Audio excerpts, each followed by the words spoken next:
great.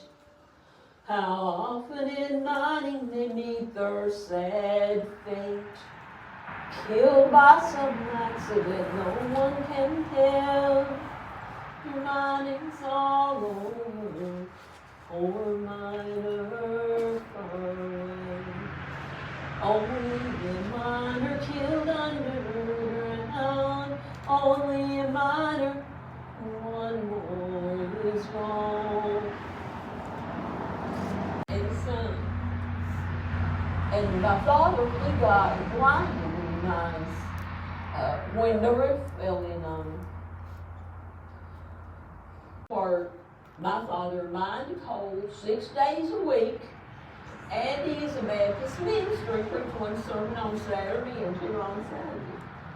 And at night, he organized the workers, and he preached